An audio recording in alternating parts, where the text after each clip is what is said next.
आं बबेबा शब्दखौ बारा बुजिनो रोङा ना मा होनदों जिरायगोनब्रा मानो जिराया जानो मिनि सेक्रेटारि जाबाय बेहाय जों मानो जिराया जानो जागोन जिरायगोन एसेमब्लि खुंगोन एखे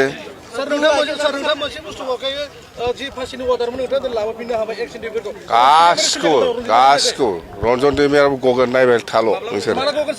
टाइम थारिख आं होनो हायालै जायखिजाया रायलायबाय आरो नोंसोर मा सानदों बिनि डाबल गुन मावगोन आङो नायबाय था आगोलनिफ्रायनो सिन्था खालामबोबाय थानाय मिनि सेक्रेटारियेट एबार मिनि सेक्रेटारियेट जाखांनायनि उनाव उदालगुरि जिल्ला बा तामुलपुर बा बाक्सानि मानसिफ्रा क'क्राझाराव थांनानै एफाग्राबमानि खस्थ' खालामनायनि खुनु प्रयजन गैला 18 मास बा 2 बोसोर आरो नेबावनांगोन बेनि उनाव गासिबो क'क्राझाराव जे खामानिखौ मावोमोन एखे उदालगुरियावनो मावनो हासिगोन बेयो जोंनि थाखाय मोजां दिन होननानै जोङो बुंनो हायो दिनैनि दिनखौ आरो बेजों लोगोसे उदालगुरि टाउनाव मोनसे रेलवे क्रसिं दंमोन बेखौ दिनै चिफ मिनिस्टार बिथाङा फाउन्डेसन खालामबाय बेबो बिराद मोजां खामानि जाबाय बहुद बोसोरनिफ्राय नागिरबोबाय थादोंमोन हायाखैमोन जायखिजाया लाखि जोङो जोंनि सरकारनि दिनाव बे खामानिखौ जोङो मावनानै होनो हाबाय मा खामानि मिनि सेक्रेटारियेट माने एखे नामासो मिनि खिन्थु फुल फ्लेजेड गासिबो एखे फेसिलिटि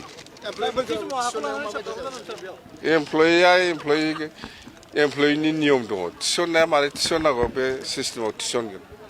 दे जेबो नङा साख्रिखौ बोरै मोनो बे नियमजोंनो मोनगोन इन्टारभिउ होगोन ग्रेड 3 ग्रेड 4 बेफोरथ' बिटिसिनि आन्दारावनो जाखायो नालाय बियो समस्या जाया जोङो इन्टारभिउ होनानै सोगोन बास मोनगोन 2 लाखआ जोङो दाखालि 10 फेब्रुवारियाव जोङो आराम्भ खालामबाय फेब्रुवारिनि गेजेरावनो फोजोबनांगौ इलेक्सननि आगोल सिएम साराबो डिक्लेयार खालामदों बेखौ जोङो इलेक्सननि उनाव खालामहैनोसै दे अबे आं जेबो मिथिया जेबो हयथ' माबाफोर जालायदोंमोनब्ला हयथ' रायलायलायनानै समाधान जाबाय बेखायनो दिनै जोङो बे खुन्थियाखौ गायसननो हादों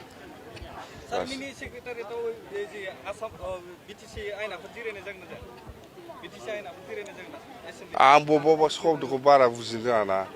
मा होनदों जिरायगोनब्रा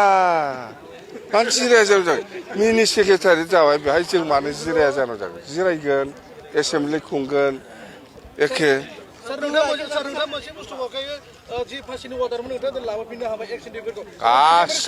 गासिखौ रन्जन दैमारियाबो गगोन नायबाय थाल' नोंसोर टाइम थारिख आं होनो हायालै जायखिजाया रायलायबाय आरो नोंसोर मा सानदों बिनि डाबल गुन मावगोन आङो नायबाय था